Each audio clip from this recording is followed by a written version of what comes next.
দুইটার মধ্যে যেটা আমি বলবো যে কোনোটাতে আসলে ওইভাবে ভাইব্রেশন নাই, মোটামুটি চালানোর মতো, মানে শহরে এমন না যে খুব ঝামেলায় পড়া যাবেন বাইক কিছু।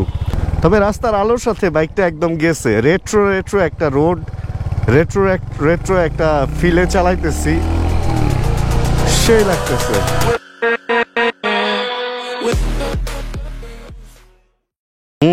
আস্তে আস্তে বড়লোক হয়ে যেতেছি। ডান পাশে গাড়ি, এটাও নিচ্ছি, অ্যান্ড বাম পাশে কালো এমটি, এটা তো আমারই। দাঁড়ান তো এটাতে একটু সাউন্ড চেক করি। হ্যালো, ইয়েস, সাউন্ড ঠিক আছে।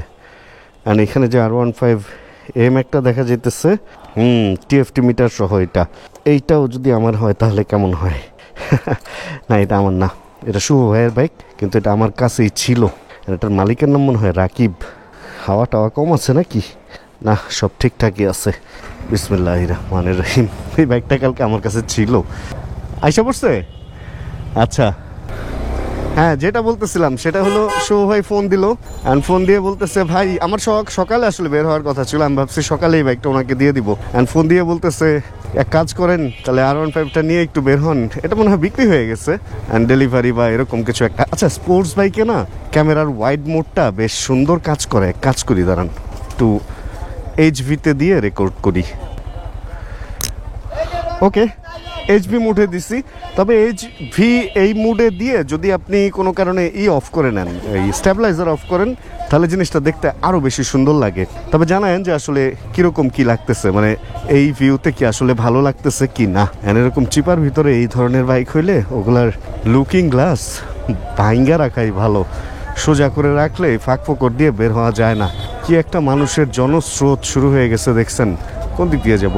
বাম দিক দিয়ে না, সোজাই চলে যাই বাম দিক দিয়ে। আরে এদিকেও তো লোকজনের অনেক বেশি ভিড় ভাই। সেই তো কয়টা বাজে? ইফতারের সময় তো হয়ে যায় নাই, সবাই বেরোচ্ছে ইফতার কেনা কাটা। আর হ্যাঁ, যেখানে ইফতারের জিনিসপত্র বিক্রি করতেছে ওইখানে তুমুল কেনাকাটার একটা উৎসব লাগছে। আর এইখানে তো আইসা আমি ভুলই করলাম, এখন মনে হইতেছে যে ওই গলি দিয়ে যদি বের হয়ে যেতাম ওইটাই বেশি ভালো হইতো। আজকে খবর আছে রানা তোমার, সোনার বাংলা সার্কাসের মতো বলতে হবে, খবর আছে সবার। সে একটা উৎসব একটা ব্যাপার স্যাপার না, দেখেন সবাই একসাথে বেরিয়েছে, পাঞ্জাবি পরা, মোটামুটি দাঁড়িয়ে আছে সবারই, তারপর টুপি, মানে ইসলামিক যে একটা ব্যাপার স্যাপার, রোজা যে সবাই রাখছে ওই ব্যাপারটা পুরা বোঝা যেতেছে। আমি একটু বেমানান লাগতেছি শার্ট পরে বের হয়ে। যাক, হেলমেট তো পরা আছে, আমাকে কেউ চিনবে না এটা আমি কে। দেখেন শাকসবজির দোকানে কিন্তু অতটা ভিড় নাই, সব ভিড় ইফতারের দোকানে। ইদানিং আমি একটা জিনিস খেয়াল করছি, মানুষ ঘরের চেয়ে বাইরের খাবার খাওয়াটাই বেশি পছন্দ করে। মানে আগে একটা সময় ছিল, বিশেষ করে গ্রামে যখন যাইতাম, গ্রামে কিন্তু ইফতারের দোকান টোকান ওইভাবে দেখা আমি দেখি নাই আর কি। আমি অনেক আগের কথা বলতেছি, ইফতারের দোকান টোকান দেখা যেত না, কিন্তু এখন গ্রামেও দোকান হয়ে গেছে, সবাই ইফতার বাড়িতেই বানাইতো আমি যে সময়ের কথা বলতেছি। বাট এখন ব্যাপারটা অন্যরকম হয়ে গেছে, এখন বাড়িতে মানুষ জিনিসপত্র বানাইতে চায় না, হয়তো একটা দুইটা আইটেম করে, ভাজা পোড়ার যে ব্যাপারটা ওইগুলা দোকান থেকে নেওয়া ট্রাই করে। আমরা আসলে অনেক কাশি হয়েছে ভাই, অনেক। আমি যে কি কষ্ট করে কথা বলতেছি এটা শুধুমাত্র আমিই জানি। মানে প্রতিটা নিঃশ্বাসে আমার কাশি চলে আসতে চায়, প্রতিটা নিঃশ্বাসে আমি কাশিকে খুব কষ্ট করে কন্ট্রোল করে আপনাদের সাথে কথা বলার ট্রাই করতেছি। ও মা রে মা, বিশাল বাজে অবস্থা আমার শরীরের। তার মধ্যে কালকে রাতে গেছিলাম উত্তরায়, এই পাটিগুলো আমার একটা কিনতে হবে, সাগরের পাড়ে বিছায় ইফতার করব, যেটা বলতেছিলাম। তার মধ্যে গেছিলাম উত্তরা, রাতে একবার লাগে গরম, ঘামি, আবার এমন এমন জায়গা আছে যেখানে এসির মতো ঠান্ডা লাগে। এই ঠান্ডা গরম মিলে আর কয়দিন গাড়িতে ঘুরছি না, এই প্রবলেমটা আমার গাড়িতে ঘুরলে হয়। গাড়িতে এসি নামার সাথে সাথে আবার ঘাম, আবার এসি নামার সাথে সাথে আবার ঘাম, শরীর একদম খারাপ হয়ে যায়। আচ্ছা চলেন আগাই। এদিকে রোডঘাট মোটামুটি একটু ফাঁকাই আছে, তবে মাঝখানের অল্প একটু রাস্তা ভালো হওয়াতে ওই সাইডে ধুলা বালি, এই জন্য লোকজন দেখেন হাঁটাহাঁটি করতেছে এই মাঝখান দিয়ে। উপায় নাই তো, সাইডে কাজ হইতেছে, এই জন্য রোডের মধ্যে আরো জ্যাম বেঁধে যায়। রাস্তা প্রায় হয়ে গেছে, অল্প কিছু জায়গায় এরকম খারাপ, এছাড়া আর বাকি মোটামুটি প্রায় হয়ে গেছে। মানে ড্রেনের কাজটা হয়ে গেলে তারপর একটা বৃষ্টি হলে রাস্তা একদম পরিষ্কার হয়ে যাবে। এখনও মোটামুটি ড্রেনের কাজের কারণে বেশ ধুলা টুলা আছে এই জায়গাটাতে বিশেষ করে। হ্যাঁ, আবার আগের ফ্রেমে ফেরত আসছি। ওই বড় ফ্রেমটাতে একটা প্রবলেম হচ্ছে, আমি এখনও সেটিংস সব চেক করি নাই, বাস যতটুকু দেখছি ততটুকু যে ওইটা করতে হয়, যে কি বলে 4K-তে রেকর্ড করতে হয়। 60 ফ্রেম 4K-তে করলে দেন ওই বড় ফ্রেমটা অ্যাক্টিভ করা যায়। এখন 4K-তে রেকর্ড করলে এক্সপোর্ট করা অ্যান্ড সব কিছু পরে রিল টিল এগুলো করতে অনেক সময় লেগে যায়। এই জন্য এইচডিতেই রেকর্ড করতেছি। একটু ছোট ফ্রেম, বাট অত ছোট তো আবার না, চলে আর কি। সাইজ ডাজেন্ট ম্যাটার, ওই অবস্থা। আচ্ছা চলেন আমরা এদিক থেকে বের হই। শুভ ভাই আবার একটা নিয়ে বের হয়েছে, 250 নিয়ে বের হয়েছে SF এর। ওটা কি করবে বুঝতেছি না। আমার বলে চলেন চলেন চলেন, সম্ভবত ইফতারের জন্যই কোথাও যেতেছে না কি ঠিক বুঝলাম না। শেষ মুহূর্তে বের হয়ে পুরা কট খেয়ে গেলাম। যাই হোক, 60 ফিটের রাস্তা সুন্দর হয়েছে তো, খুব একটা খারাপ লাগে না। আগে এই রোডে বের হওয়াটা মনে হয়তো একটা বিভীষিকা, এখন আর ব্যাপারটা বিভীষিকা লাগে না। মোটামুটি ইফতারের সময়ও যান আপা যান, মোটামুটি ইফতারের সময় ঘনায় আসতেছে। আর এদিকের জ্যাম জটলা কিছুটা কমে আসতেছে। আর একটা জিনিস খেয়াল করছেন, আমি যখন বলি যে জ্যাম কম বা জ্যাম নাই, রাস্তা ফাঁকা, তখনই রাস্তাঘাট কিন্তু জ্যাম জটলা বেঁধে যায়। আর এই টাইমটা কিন্তু প্রচণ্ড লড়াই ঝগড়া ফ্যাসাদ হয়। এখানে মনে হয় ইফতার বিতরণ করতেছে, আর এটা নিয়েও ধাক্কাধাক্কি লাগছে, কারণ এই টাইমে সবার মাথা গরম। আর ইফতার বিতরণেও যে একজন দেখেন 2টা নিয়ে দাঁড়ায় রয়েছে, একজন 2টা নেওয়াটা একটা, এটা অনেকে মজা করে, অনেকে ইচ্ছা করে না। এই যে ওনারা উকি দিয়ে দেখতেছে যে পেছনে ইফতার দিতেছে। তবে ইফতার আমার মনে হয় একজন একটা নেওয়া উচিত, ওই যে বাসার জন্য একটা এক্সট্রা বা এগুলা করা ঠিক না। যাই হোক, সব কিছুর পরে আপনাদের তো বলাই হলো না যে আজকে আসলে এই অসময়ে কেন আমি বের হয়েছি। কালকেও যে রাতে বাইরে বাসায় গেছিলাম, উত্তরা বাসায়, শরীরটা খারাপ হয়ে গেছে আসার পরে। আর তারপরে গিয়ে হচ্ছে আজকে ঘুম থেকে উঠে তারপরে আবার কীরকম জ্বর লাগতেছে, আর এত কাশি, বুকের মধ্যে ব্যথা, সব মিলা আবার দিছি ঘুমও আসতেছিল না। মানে শরীর এত টায়ার্ড ছিল। শরীর অতিরিক্ত টায়ার্ড হলে কিন্তু ঘুম আসতে চায় না, জানেন। ব্রেন এই দিক সেদিক চিন্তা করতে থাকে, উল্টাপাল্টা খালি চিন্তাই আসে, আর ফোন টিপতে ইচ্ছা হয়। আমি কি করছি, ফোনটারে অনেক দূরে রাখছি চার্জে দিয়ে।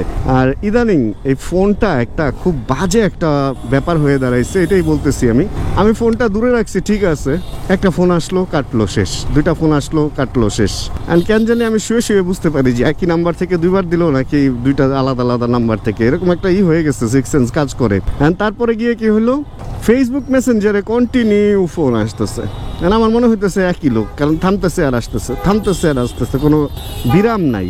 মানুষজন ইদানিং খুব অ্যাগ্রেসিভ হয়ে গেছে, মানে ভদ্রতা একটু কমে গেছে ইদানিং মানুষের মধ্যে। আগে মানুষ কি করতো, একবার ফোন দিত, একটু ওয়েট করতো, 2বার ফোন দিত, দেন হয়তো 3বার দিয়ে বা 2বার দিয়ে একটা টেক্সট করে দিত যে ফ্রি টাইমে ফোন ব্যাক করো। কিন্তু এখন মানুষ কল দিতেই থাকে, মানে সবার নিজের কাজটা ইদানিং খুব জরুরি হয়ে দাঁড়াইছে।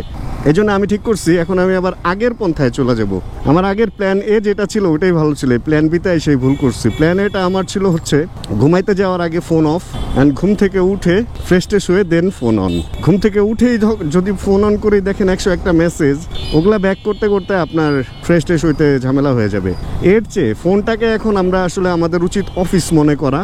ঘুম থেকে উঠার পর ফ্রেশ ট্রেশ হয়ে দেন ফোন অন করে হচ্ছে যাবতীয় ঝোট ঝামেলা যা হয়েছে ওগুলো দেখা। কারণ আপনি যখন সুস্থ মাথায় ঘুম থেকে উঠে সুস্থ একটা শরীর নিয়ে কাজগুলা মাথায় প্রেশার নেবেন, তখন ওইটার সার্ভিস ভালো হবে। 24 আওয়ার যখন ফোনের প্রেশারটা টুং টুং টিং টাং চলতেই থাকে, এটা খুব বাজে একটা ব্যাপার হয়। আর আজকে থেকে তো আমি আরেকটা কাজ করছি, উইদাউট ওয়াইফাই আমার ফোনে নেট থাকবে না। আমার নেট প্যাকেজ কালকে শেষ হয়ে গেছে, আমি নেট প্যাকেজ কিনবো না, দরকার ছাড়া নেট প্যাকেজ কিনবই না। ঢাকার বাইরেটারে না গেলে এরকম নেট ছাড়াই চলবো, যার দরকার ফোনে ফোন দিবে, অথবা যেখানে যে ওয়াইফাই পাবো ওইখানে গিয়ে ইন্টারনেটের মেসেজগুলো দেখবো। এইটাই ভাই, এইভাবে চললেই হয়তো ভালো থাকা যাবে। তা না হলে ফোনটা এখন এরকম একটা বিরক্তির ব্যাপার হয়ে গেছে, আপনার ব্রেনকে কখনো রিল্যাক্স হইতে দিবে না। একের পর এক ব্যাপার নিয়ে নক করতেই থাকবে আপনাকে। ওমা, স্পোর্টস বাইকে উঠলে হেলমেটের মধ্যে ক্যামেরা লাগাইলে আমার অবস্থা খারাপ হয়ে যায়, পুরা ঘাটটা ছিঁড়ে যাইতে চায়, কি যে একটা অবস্থা। আর আমাদের শরম লজ্জা একটু কম, এদিক দিয়ে আমরা আইসা রেগুলারই ধরা খাই, তারপরে আমরা এদিক দিয়ে যাইতে চাই। ভাই কি করবেন, উল্টা যাবেন? সামনে দিয়ে নাকি বামে একটা গলি আছে বললো। প্রত্যেকটা দিন এখানে এই টাইমে আসলেই দেখি জ্যাম, তারপরে আমরা সাহস করে আসি যে আজকে যদি জ্যাম না থাকে। প্রত্যেক দিনই জ্যাম থাকে। ফুটপাতে উঠা যাবো না ভাই, কোন সময় দেখুন সামনে মোটকপ দাঁড়ায় রয়েছে। কোনো রকম একটা চিপা চাপা দিয়ে বের হয়ে আসতে পারছি। দেখেন আমি কতটুকু ডানে চাপছি, যে অন্যান্য বাইকের চেয়েও ডান দিক দিয়ে বের হয়ে যেতেছে। যে আমার মতো দেখেন অন্যান্য বাইকও বের হয়ে যেতেছে। এই টাইমটা আসলে তাড়াহুড়া সবার এতই বেশি যে এই অবস্থা হয়। ঘুরেন ভাই, সবার তাড়াহুড়া তো এই টাইমে। তাড়াহুড়া করতে গিয়ে দেখা যায় একজনের তাড়াহুড়ার কারণে অন্যান্য সবার আবার জ্যাম হয়ে যায়, মানে দেরি হয়ে যায়। এই যে এখানের অবস্থাটাই চিন্তা করেন। ভাবছিলাম এদিক দিয়ে ফাঁকা পাবো, কিন্তু এদিক দিয়েও তো সেই একই অবস্থা। ভাই আসেন আরেকটু সামনে যাওয়া যাইব, চেপে চেপে যতটুকু যাওয়া যায়, এছাড়া তো ওয়ে নাই, কারণ সবারই যেতে হবে। যারা আসতেছে তারাও আসবে, যারা যাইতেছে তারাও যাবে। হ্যাঁ রে একটা অবস্থা এটা। এর মধ্যে স্পোর্টস বাইকটা নিয়ে বেরোইছি আজকে, কোনো কিছু হইলো? এই জ্যামজটলা দেখলে স্পোর্টস বাইকের প্রতি একটা ঘৃণা চলে আসে আমার। ঘৃণা বলতে অনীহা, ঘৃণা না আসলে অনীহা। এই টাইমে মনে হয় যে একটা কম্পিউটার হইলে কি আরাম করে বসে থাকা যেত, আর এটাতে মনে হইতেছে পুশ আপ মারতেছি। কিছু যে সিএনজি টিএনজি থাইমা রাস্তাটারে আরও দুর্দশা করে রাখছে, অর্ধেক রাস্তা আটকাই রাখছে ওরা পার্ক করে। দেখেন ওই পাশে একটা সিএনজি, একটা লেগুনা, এগুলা থামায় রাখছে। আর এই পাশে একটা ট্রাক ঢুকছে, ট্রাক, মাইক্রোবাস, কভার্ড ভ্যান, এগুলার চাপে পুরো রোডটা গেছে। পেছনে একটা 3 রাস্তার মোড় ছিল, আর ওখানে একটা পুলিশ কনস্টেবল বা যাই হোক ট্রাফিক কন্ট্রোলার ছিল আর কি। অ্যান্ড এইখানেও সামনে একজনকে দেখা যাইতেছে। এইটুকু চিপার ভিতরে যদি 2 জন থাকে, তার মানে অন্যান্য রাস্তার মধ্যে তো আরও আছে। আমি কালকে যখন মাঝরাতে বেরোইছিলাম তখনও দেখছিলাম যে আসলে অনেক পুলিশ বিভিন্ন জায়গায় ডিউটি করতেছে। যাক ভালো, ঈদ উপলক্ষে হইলেও পুলিশ যে ডিউটি বাড়াইছে, এটাই আমাদের জন্য অনেক বড় একটা পাওয়া হবে। আর ওনারা অনেক কাটতেছে ভাই, পুলিশ অনেক কাটতেছে এখন। কেউ ভাইবেন না যে পুলিশ মানে কি বলে এটারে অলস হয়ে গেছে, কাজ করতেছে না, তা না। আসলে উপরে থেকে কমান্ড পাইলে ওনারা আবার আগের মতো কাজ করবে। আর আমি আমার বাইক নিয়ে বেরোইছি, সামনে দেখেন ওই যে আমার গাড়িও চলে আসছে, মানে আমার গাড়ির মতো একটা গাড়ি, এই সেম মডেল রে। যে এই জিনিসটা নিজের থাকবে, ওই জিনিসটা বিভিন্ন জায়গায় আপনার চোখে পড়বে, এটা কি জানেন? আগে ভিড়স আমার চোখে কখনোই পড়তো না, বাট এখন যেখানে যাই দেখি একটা না একটা ভিডস দেখাই যায়। ভিডসটা হয়ে গেছে অনেকটা কিসের মতো বলবো, অনেকটা কিছু একটা বাইকের মতোই, মানে যেখানেই যান ওটা দেখা যায়। ফাইনালি চলতে চলতে আমরা কাজী অফিসে চলে আসছি। বিয়ে করতে হবে তাহলে এখন? না, ব্যাপারটা আসলে তা না। ব্যাপারটা হলে ফাইনালি চলতে চলতে আমরা বিএসবি মার্টে চলে আসছি, কাজী অফিসের গলিতে। যাক আসাতে ভালো হয়েছে, এখানে একটা শুনছিলাম লাল হান্টার আছে, ওটা আজকে মোটামুটি একটু দেখা যাওয়া যাবে। লাল একটা হান্টার, কালকে রাতে আমাকে আরিফ ভাই ভিডিও কল দিয়ে বলতেছিল যে একটা লাল হান্টার আসছে ভাই, দেখে যান। অ্যান্ড বিএসবি মার্টের বাইক কালেকশনের অবস্থা দেখছেন ভাই, মানে চিন্তা করা যায়। 1 সিরিয়ালের পরে হ্যাঁ কি অবস্থা, 2 সিরিয়ালেও বাইক রেখে দিছে, এভাবেও রাখতে হয়েছে। কি পরিমাণ বাইক স্টক করছে, মাফিয়া হয়ে দাঁড়াইছে তো এরা এই লাইনের। অ্যান্ড কই লাল সেই হান্টার, লাল হান্টার, লাল হান্টার, লাল। কি অবস্থা ভাইয়া? আসসালামু আলাইকুম। এই হচ্ছে সেই লাল হান্টার, সেই ব্যাপার স্যাপার। এই ভাই কেমন আছেন? এই কিরে, এই কিরে ভাই, কাশি টাশি হইয়া জীবনটা বরবাদ হয়ে গেছে। দেন তো এটা লাগেনি? এর আগে একটা লাল গেঞ্জি দিছিলাম, আজকে একটা লাল প্যান্ট দিছি। হ্যাঁ, এরপরে কি দেবো জানেন? একটা ঝালমুড়ি বেচার ওই যে ডিব্বা ডাব্বা, লাল গেঞ্জি আর প্যান্ট পরে নেমে যাবেন রাস্তায়। এই সুন্দর তো, একদম নতুন নতুন নতুন, সেই নতুন নতুন, সেই ব্যাপার স্যাপার। ভালো লাগছে, ইঞ্জিনের সাইজ দেখেই তো পুরা মন ভরা যায়। ওকে, ফাইনালি আমরা এই হান্টারটাকে বাইরে বের করে ফেলছি। অ্যান্ড এখন এই হান্টারটাকে চালাবো। ইফতারের আজান দিয়ে দিয়েছে, একটু পানি হালকা দিয়ে মুখে দেন বের হয়ে গেছি। আমি এর আগে একটা হান্টার চালাইছিলাম, ওই হান্টারটা বেশ পুরানো হান্টারই ছিল। আর এই হান্টারটা হচ্ছে, এটার কিলোমিটার মোটামুটি খুব একটা না। আমরা যদি এখানে ঘুরাই চাবিটা তাহলে মনে হয় অটো দেখতে পারবো। অটো কোনটা আসলে? এটার সুইচ এখানে না? হ্যাঁ, ওটা হচ্ছে 1.700, মানে 2000 কিলো এখনো পর্যন্ত হয় নাই। চলেন চালায় দেখি কিরকম কি। বিসমিল্লাহির রহমানির রহিম।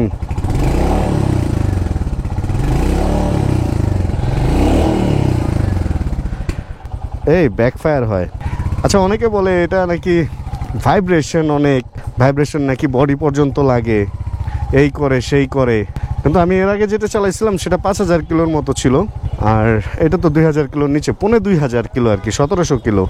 দুইটার মধ্যে যেটা আমি বলবো যে কোনোটাতে আসলে ওইভাবে ভাইব্রেশন নাই, মোটামুটি চালানোর মতো। মানে শহরে এমন না যে খুব ঝামেলায় পড়া যাবেন বা কিছু। ইঞ্জিন হিটিং নিয়ে অনেকের অনেক কথা আছে, কিন্তু আমি এর আগে যেটা চালাইছি ওটা ইঞ্জিন হিটিংয়ের কোনো ওরকম ইস্যু টিস্যু পাই নাই। এটার হ্যান্ডেলটা মনে হয় একটু উঁচু করা, সিটিং পজিশনটা একটু স্টান্ট বাইকের মতো লাগতেছে আমার কাছে। তবে কালারটা ভাই জোস, কালারটা আসলেই জোস। অ্যান্ড টান তো আরও জোস। সেটা 2 নাম্বার গিয়ারে হোক, 3 নাম্বার গিয়ারে হোক, আর যে নাম্বার গিয়ারেই হোক ভাই, টান যখন দিবেন তখন no compromise. And Royal Enfield সবগুলোরই সিটিং পজিশনটা এত বেশি মজার, মানে বসলে ঝাঁকি টাকি লাগলে সুন্দর দাঁড়ায় যাওয়া যায়, এই ব্যাপারটা খুব ভালো লাগে। আর এই টাইমে আমি ইফতারটা হালকা একটু করেই বের কেন হয়ে গেছি জানেন? কারণ এইটাই, এখানে হলো এই টাইমে আমি রাস্তাটা সুন্দর ফাঁকা পাবো। ওরে ভাই, সাউন্ডটা যা জমছে, সেই জমছে আওয়াজটা। এবিএস তো 2 চাকাতেই আছে, হ্যাঁ। আর আমি এর আগে যেটা চালাইছিলাম ওটা এই ডিসপ্লেটা ছিল না, এটা সম্ভবত ঘড়ি নাকি, ঘড়ি তো মনে হয়, বুঝলাম না। ঘড়ি তো এইখানেও আছে, এখানে 6টা 17 বাজে, কিন্তু এইখানে এটা কি 21টা 41। এটার ব্যাপারটা আমার একটু বুঝার আছে, এটা কি আসলে ঘড়ি না অন্য কিছু। আর লুকিং গ্লাসগুলো একটু গোল গোল টাইপের। আমি যদি হান্টার কখনো কিনি, আমি মনে হয় লুকিং গ্লাস এগুলো রাখবো না, শুনছি এগুলোর দাম অনেক বেশি। আমি এমন একটা লুকিং গ্লাস লাগাবো যে লুকিং গ্লাসটা ধরেন যে একদম সুন্দর নিচে লেগে লেগে থাকবে। এই কিরে ভাই, পেছন থেকে বাইক গেল, আমি লুকিং গ্লাসে দেখলামই না, এটা কোনো কথা? এই পুলিশ কেন? এই বাইকটার পেপার এখনো হয় নাই, পুলিশে ধরলে একটু ঝামেলায় পড়তে হইতে পারে, বাট যাতে পুলিশে না ধরে এমনভাবেই আমার চালাইতে হবে এখন।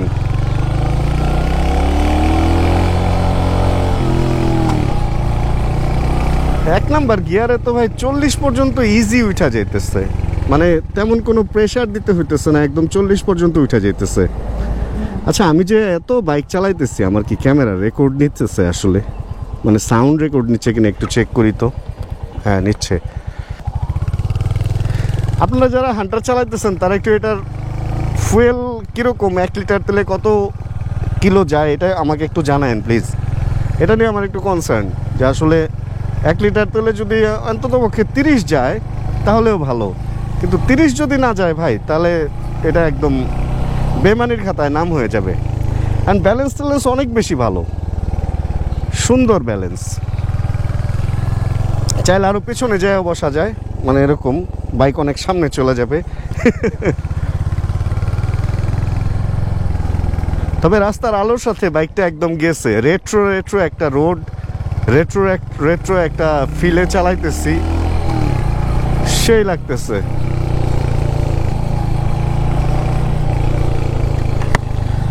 একটা পার্ট আছে, এর আগে আমি যখন এই হান্টারটা চালাইছিলাম তখন আমার সাথে আরেকটা ভাই ছিল, সেও চালাইছিল। সে চালায় বলতেছে তার নাকি নিজের কাছে নিজের কাবির সিং লাগছে। আর একটা জিনিস আমি বুঝি না, এই বাইকগুলো তো মানুষ শখে কিনে, শখে কিনলে বিক্রি করে দেয় কেন এত অল্প কিলোতে? তবে এই ধরনের বাইক বা যে ধরনের বাইকই হোক, আপনারা যখনই বাইকটা কেনার আগে জানবেন যে বাইকটা কোন জায়গায় আগে চলছে। যদি এমন হয় যে ঢাকার বাইরে কোনো জায়গায় চলছে, ধরেন নেত্রকোনা বা কক্সবাজার বা কুমিল্লার কোনো গ্রামে বা এরকম আর কি দূর দূরান্তে কোনো গ্রামে, তাহলে অবশ্যই কিনে ওই দিনই ইঞ্জিন অয়েলটা ফেলে দিবেন। কারণ হচ্ছে হয়তো বা সেই ইঞ্জিন অয়েল ফেলেই নেই একবারও, এরকম হইতেই পারে, এই জন্য ফেলে দিবেন। আবার যদি শহরের বাইক হয় তাহলে মেনটেন্যান্সটা মানুষ ভালো করে, কিন্তু অনেক সময় কি হয় জানেন, বিক্রি করে দিবে, এই জন্য অনেকে আবার ইঞ্জিন অয়েল টয়েল ফেলে না, মানে মনে করে ধর চালানোর মতো চালাই, তারপরে বেচে দেবো। এই জন্য আমি বলবো আসলে যে কোনো বাইক কিনলে ওটার ইঞ্জিন অয়েল এবং যেগুলো আর কি একদম মানে একদম জরুরি যে ব্যাপারগুলা, ফিল্টার টিল্টার, ওইগুলো বদলায় নেওয়াই ভালো, কারণ কে কীভাবে চালাইছে এটা তো জানেন না। সেকেন্ড হ্যান্ড বাইক কিনলে অবশ্যই একটা বাজেট রাখতে হবে, যে বাজেটের মধ্যে হচ্ছে আপনি ওই জিনিসগুলো রাখবেন, যে জিনিসগুলো চেঞ্জ করতে হয় প্রতি 3 মাস 6 মাসে চেঞ্জ করতে হয়, ওগুলো চেঞ্জ করে নেবেন। কারণ কে কীভাবে চালাইছে ভাই, ওটা তো আর আপনি জানেন না, চেঞ্জ করে নেওয়াটাই ভালো।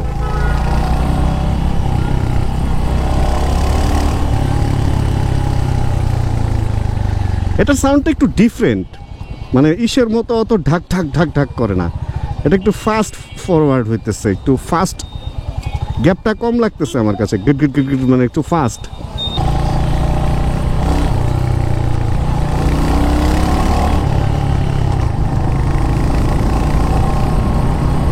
তবে অন্যান্য বাইকের চেয়ে ঢুক ঢুক ঢুক অনেক গ্যাপেই আছে। ক্লাসিক বা বুলেটের সাথে তুলনা দিলে অনেক ফাস্ট এটাই। আর একটা হালকা আওয়াজ কানে আসে পেছন থেকে।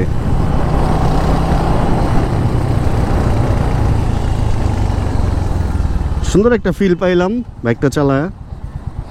মনে হইতেছে পয়সা উসুল হয়েছে অল্প হইলেও এই সন্ধ্যায় সন্ধ্যায় আসাটা।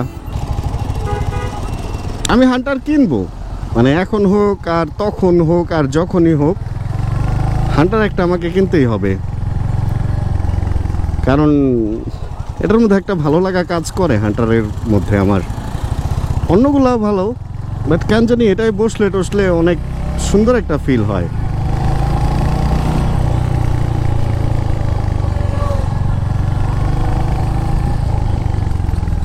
চাকাটা মোটা তো, যে মাটি কামড়ায় ধরে বলে না, ওইরকম একটা ব্যাপার আছে। হ্যাঁ, সুন্দর একটা ওয়েদার, আকাশটাও সুন্দর, নিচের রাস্তাঘাটও অনেক বেশি সুন্দর। চলেন এর মধ্যে আমরা এই রাইডটা এখানে শেষ করে দিই এখন।